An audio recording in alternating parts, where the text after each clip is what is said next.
Now at 10, Pittsburgh police search for a suspect in a hit and run.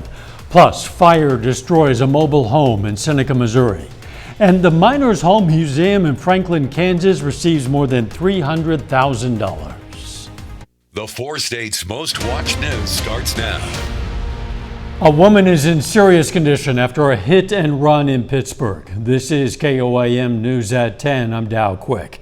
Authorities say an SUV hit 43-year-old Melanie Ishimura on the 1400 block of East 20th Street just before noon today.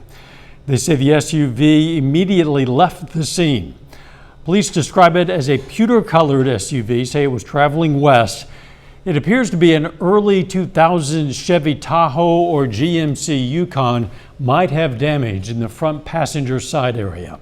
If you have information related to the incident, you're urged to contact the Pittsburgh Police Department. Fire crews battled a mobile home fire near Seneca, Missouri this afternoon. The home was burning on Angus Drive near the Oklahoma line. Everyone was reported to be out of the residence. Runnings Mill Fire responded along with the Newton County Ambulance. They requested mutual aid from the Seneca, Quapaw, and Joplin fire departments. Our reporter at the scene, Shannon Becker, tells us 2 adult residents have now lost their home. A Neosho, Missouri man is sentenced for child molestation. 19-year-old David Cox pleaded guilty, and a judge today sentenced him to 15 years in prison. Authorities say the victim claimed to be forcibly molested between the ages of 11 and 14. That continued into 2021 when David Cox was 17 and subject to prosecution as an adult. Prior to today's guilty plea, that case was scheduled to go to trial next week. The Southwest Missouri woman who fled while bonded out on a murder charge is back in McDonald County. McDonald County Sheriff's deputies traveled to Indiana yesterday to pick up Dawn Wynn. Authorities arrested Wynn for the suspected shooting of her husband Harold Wynn last November. She was given a reduced bond of $100,000 surety, which means she paid 10% of it. Authorities say she was out on bond when she disappeared after saying she was suicidal. A warrant was issued which revoked her bond. Now Wynn is in the McDonald County Jail, held on a no bond status. Oklahoma authorities say the deaths of 8 people, including 6 children found in a burning home in the Tulsa area, are now being investigated as murder-suicide. Broken Arrow Police Chief Brandon Berryhill says the 6 children ranged from 1 to 13 years old. And the 2 adults found dead are considered suspects. The cause of death are still under investigation, but the Broken Arrow Fire Chief says it does not appear anyone died because of the fire. The police chief says guns were recovered from inside the home. He says there is no danger to the public related to this case. Let's check in with Doug Hetty for a first look at the weather. Well, it turned out to be a nice Friday for us today. Plus, it's Friday. Even though we did have a lot of clouds, temperature is pretty good. 68 for a high, 40 is where we started. 66 is our normal high. And of course, we're dropping back light northeasterly wind, 53 in Stockton, 56 in Neosho, 55 in Miami. Chanute is sitting at about 56 degrees. But we continue to get these clouds kind of working in and thickening up as we go through the next several hours. Of course, we're watching this storm system to our south already. The northern bands kind of working into our southern counties. So we are going to have some rain chances as we go into the weekend. I think most of tonight's dry.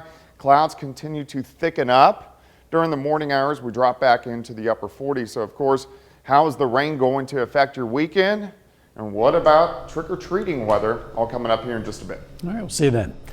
The Miners Hall Museum in Franklin, Kansas is getting a big grant and donation to help preserve a part of Southeast Kansas coal mining history. That check presentation today totaled more than $337,000. $225,000 comes from a state grant. The Patterson Family Foundation gave more than $112,000. The money will go toward relocating and renovating a unique piece of machinery. This is it pictured. It was used to dig coal in Cherokee County. It's called a Page 618 walking drag line. That giant machine was donated by Wendell and Linda Wilkinson. It's going to be relocated to the US 69 KS 47 junction just south of the museum in Franklin. Officials say it'll honor miners. People that were dedicated, they knew that they needed to raise families and do the work that it took. So we are so happy to honor them. The John U. Parolo Education Trust also pledged an additional $250,000 toward that project. Fort Scott Community College today unveiled the new look for the oldest building on campus. Renovation is complete on Bailey Hall, a building that's been partially the Student Union, partially the Student Success Center. The $1.6 million renovation includes new windows and an auditorium makeover. The building opened for tours today to show off the new look. The school received funding for the renovation in 2019. Coming up, a spooky trail in Joplin makes a comeback just in time for Halloween, plus why it feels like the Christmas season arrives earlier and earlier every year. They call it a haunted trail, but this Halloween attraction swaps the scarier side of Halloween for something more magical. The Drakenmore All Ages Haunted Trail is a free walking trail in Joplin that features inflated characters from the book of the same name. The characters help young children navigate the sometimes difficult challenges of life. The attraction's owner wants families to know this is not your usual Halloween attraction, which means no horror and no gore. There is a book series about Drakenmore, about the creatures in Drakenmore and some of the things that they do. It's kind of a children's book series. It teaches a few life lessons about being scared, things like that, finding a home. That book series is available online or it can be purchased at the Drakenmore Walking Trail. The Salvation Army of Jasper and Newton Counties is now taking applicants in need of assistance for its Christmas for Kids program. That program brings a way to the less fortunate, kids ages 15 and under and adults 60 and older, to receive Christmas presents. All you have to do is sign up, pick a name off a Christmas tree found in various locations, and then buy gifts for them. Can go online and sign up, or you can call our coordinator, director over our Angel Tree program. You can call Nathan Hicks here at Salvation Army, or you can call Salvation Army here.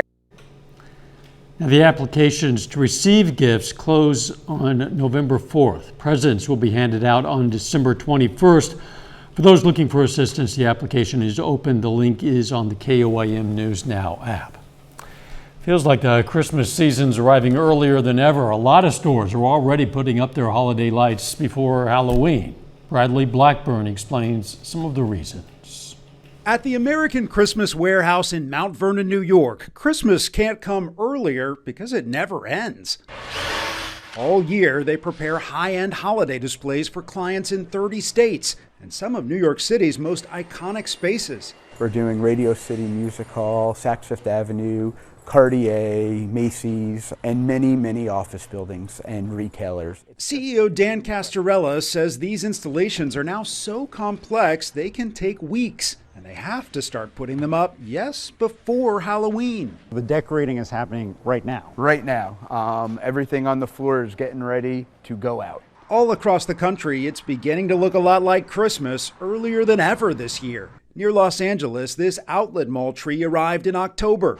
In Houston, Bo's already wrapping buildings. My first reaction was, wow, isn't it a little too early? I don't even have my pumpkins out, and they've gone straight to Christmas. Some experts say retailers are responding to consumers who are starting holiday shopping now, in part due to inflation. They're afraid that as it gets closer to Christmas, it'll cost just a little bit more. Another reason you're seeing all those lights and ornaments on sale, there's a glut of them. Last year, supply chain problems meant holiday stock arrived too late. So some stores are now selling 2 Christmases of decorations. I think to their surprise and also to their chagrin, they have a ton of inventory. So my expectation is that you'll probably be seeing a lot of sales probably in the next month or so. Ready or not, Christmas time is here again right now. Bradley Blackburn, CBS News, Mount Vernon, New York. A National Retail Federation survey found that this year, 46% of consumers plan to start their holiday shopping before November, so pretty soon. Doug's going to be right back with the complete forecast. First, though, we take time to honor a local veteran. Bobby Rohr served in the U.S. Army from 1981 to 2006. His hometown, Altoona, Kansas. And we are proud to salute Staff Sergeant Bobby Rohr, a four-state hero.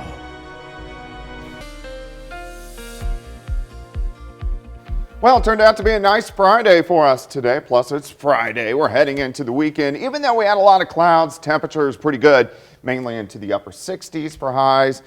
Still mostly cloudy skies right now, even though you can't see it. It's dark. Indigo Sky Casino and Resort. But overall, we're going to have a pretty good night for us tonight.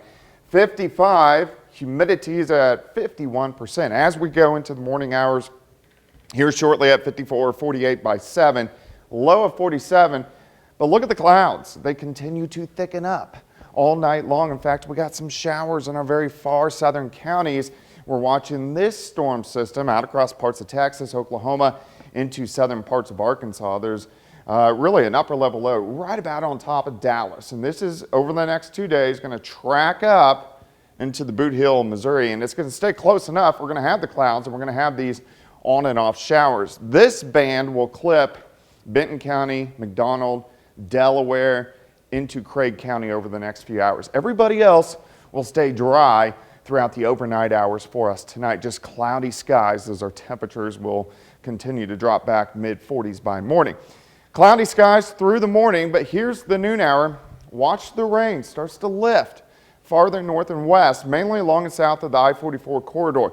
If you live in our northern counties, you just have clouds. It's mainly the central and southern counties that will start to get some rain late afternoon into the evening hours. Now, this is going to be very light. This is going to be very scattered, but it is going to be out there and we need the rain. So on and off showers tomorrow night. We'll go to 2 a.m. Sunday. On Sunday, still on and off showers throughout the morning, and then I think most of these are going to be gone by the time we head into Sunday night. So we're not going to have much in the way of sunshine throughout the weekend. Still some clouds Monday morning, but the good news is sunshine returns by the time we head into Monday afternoon. All right, tomorrow rain increases late in the day. In fact, look at our rain chances. You see they go up 1 o'clock, 4 o'clock, 7 p.m. go up into the overnight hours for us tomorrow night. 65 tomorrow, 60 on Sunday. Halloween looks great. Trick-or-treating, fantastic. 70s return by Tuesday.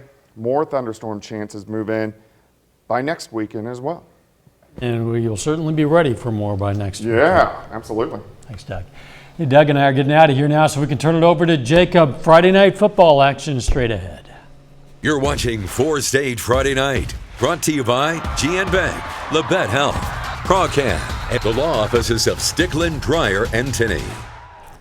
Welcome in, everybody. This is week 10 of 4 State Friday Night here on KOAM. I'm KOAM Sports Director Jacob Leonard. Now, this week is the opening week of the playoffs in Southeast Kansas and Southwest Missouri. And we're going to start with the Class 6 District 3 bracket. The Joplin Eagles host the Ray-Pec Panthers. Now, Joplin finished the regular season with a 7-2 record. Now, their only two losses were to Carthage and Nixa. On the other side, Ray-Pec is 5-4 coming in. Tied at 21 before the half, Ray-Pec on offense. Xander Dombrowski lays it on the top shelf. Jaden Riddell gets in for the score. That'll put him up 28-21. Now in the start of the second half, Ray-Pec back on offense to start. Dombrowski checks down to Thomas Fager. Check this out. Makes a few defenders miss. Showing off the balance. Takes it in for the touchdown. Panthers now up 35-21. Eagles trying to respond here following drive. Quentin Renfro shakes off a man, runs it to the left, gets into the end zone. 35-28 at that point. Bunch of offense in this one. But you know, had special teams had to have some fun too. On the following kickoff, wide receiver Jaden Doss fields it for Ray-Pec, but nobody's going to get him. Doss has gone all the way into the end zone for the touchdown. Joplin hangs around, but Ray-Pec knocks the Eagles off tonight, 56-42. In Class 4 District 7, Carl Junction Bulldogs open the playoffs on the road against Grandview. CJ gets a big win tonight, taking this one 42-13. Carl Junction now moves on to face top-seeded KC Center in the district semifinals next week. On the Kansas side, the Pittsburgh Purple Dragons into the playoffs tonight on a bit of a hot streak. Pittsburgh went 5-3 in the regular season. They've won 5 of their last 6 games. And the Purple Dragons are at home tonight, facing KC Washington, hoping to stay rolling and earn a spot in the regional championship. The Wildcats fumble on their first drive. Michael Fernandez jumps on it for the Pittsburgh turnover. That sets up the Purple Dragons nicely. They're on the goal line now. Wyatt Rink pushes his way in. Pittsburgh takes an early 7-0 lead. KC Washington punting it away on the next drive. Connor Profit on the return. Got some room on the near side, takes it down to about the 8-yard line. Now it goes back to Profit. Finish the drive off. He runs it in for the easy touchdown. Pittsburgh cruises by KC Washington tonight, 42-8. The undefeated Chanute Blue Comets are at home tonight to open the 4A bracket. The Comets host KC Schlegel. Chanute winning another one tonight, big, 49-6. Blue Comets are now 9-0 and move on to the regional championship game next Friday night. Well, speaking of undefeated teams, the Girard Trojans finished off a perfect regular season last week with a blowout win over Burlington. It's the second straight undefeated regular season for Girard. Also gave the Trojans back-to-back district titles. Tonight, the Trojans try to stay perfect in round 1, facing a pretty good Parsons team that was 5-3 in the regular season. Trojans strike first, and it's a big one. Luke Nigaman floats a perfect ball to Caleb Scales. Right in stride, then Scales runs away from everybody. 79-yard touchdown, and they would add the 2-point conversion, so Girard up 8-0. The next Parsons possession, Girard makes a play on defense. Ethan Brooks there for the interception. Also got a nice return all the way back to the Parsons 9-yard line. The very next play, Alex Kester takes the pitch, hole right up the middle for the 9-yard score, and just like that, Girard's on top 14-0. They get another in the first here. Ethan Davidson takes it around the far side for the 5-yard touchdown. Trojans lead by 21 after the first. They try to add to that lead in the second quarter, but the ball here gets loose. Chris Beard scoops it up for Parsons. And nobody scores in the second quarter, so it's still 21-0 Girard at the break. And the first drive of the second half, Trojans straight down the field, and Kester gets loose for his second touchdown of the night. That makes it 28-0 home team. Girard wins big, shutting out Parsons 35-0. To Frontenac now, the Raiders host Iola this evening. The winner of this one gets Girard next week in the regional championship. In the first quarter, Mario Mangini takes the handoff for Frontenac, comes in the near side and in for the touchdown. It's 8-0 Raiders. Now, Mangini had himself a nice first half. Second quarter here, they're going back to him. He's in again. That gets the Raiders' lead to double digits. But Mangini doing through the air tonight too. Cal Turlip winds up. Looking deep, Mangini is there. Little bobble, but he hauls it in. He's gone for the touchdown. Frontenac gets the lead to 21 with that. Iola, though, not going to be shut out tonight. Trey Wilson takes the handoff up the middle, fights off a few defenders, eventually finds some space. He scores the long touchdown, but in the end, Frontenac wins 35-15. They'll face Girard next week. Coming up next, the Neosho Wildcats host Willard in the first round of districts in a rematch from week 1 of the regular season. Plus, Nevada looks to stay rolling after last week's big win over Seneca. We'll have that and more after this. The Neosho Wildcats open the Class 5 District 6 playoffs at home tonight against the Willard Tigers. Now, these two met all the way back in week 1. And Neosho won a shootout 79-72. Now, the Wildcats hoping to get by the Tigers again tonight and move on to the district semifinals. First quarter, Quentin Hughes looking for Isaiah Green, but picked off by Richard Moore. It's a nice return to about the 40-yard line. Now, Willard on offense. Russell Roten going to the air, finds an open Timmy Rubel. First touchdown of the game there. That makes it 7-0 Willard. Back to Neosho. Hughes fakes a pass, tricks the camera guy, but finds Green this time. Makes a few moves, gets into the end zone for the touchdown. The Wildcats go for 2 after that, and it's Jared Seiler getting into the end zone. Seiler actually tops 2,000 rushing yards on the season tonight. Neosho up 8-7. Later, Roten looking to pass, finds a man in the end zone for the score. Willard back on top with that, 14-8. Roten again this time, going to the ground game, hands it off to Gary Walker. finds an opening on the far end of the field. It's 28-15 Willard after that one. Willard continues their big first half here. Roten keeps it himself all the way in. 35 points for Willard in the first half. Tigers hold on to beat Neosho 43-29. They'll face Carthage in the district semifinals next week. Now, Webb City fans, listen up. This one's for you.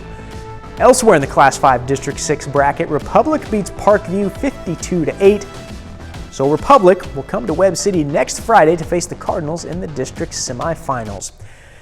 The East Newton Patriots open the Class 2 District 4 playoffs tonight on the road against Hollister. The winner of this one faces number 1 seeded Seneca next week. That winner is Hollister tonight, 37-7. The Nevada Tigers closed out the regular season with a huge win last week, beating undefeated Seneca 49-14. And with that win, the Tigers head into the postseason at 7-2 overall. Now that's good enough to get Nevada a home game to kick off the postseason. They host Harrisonville tonight in round 1. First quarter, heard this name before. Handoff goes to Avius Stedman. Around the outside, and you know he's fast. Blows by everybody. That is a 55-yard touchdown for Stedman. To the second, Wildcats look for a receiver downfield, but it is bobbled into the hands of Bryce Budd. He takes off, tons of space. Budd goes 35 yards before he's eventually taken down. Then Jordan Johnson takes the handoff for Nevada. Gets to the far side, slips by the defense. Tigers up 21-7 in the second. Nevada goes on to win this one 42-21. Staying in the Class 4 District 6 bracket, look at this defensive battle for McDonald County, but they win by 1 over Marshfield, 7-6. That's all the time we have here on 4 State Friday night. Be sure to switch over to our sister station, Fox 14, at 11 o'clock for Week 9 of Press Box, 30-minute show, all high school football. We'll see you there. Thanks for watching tonight. We'll see you right back here at 11.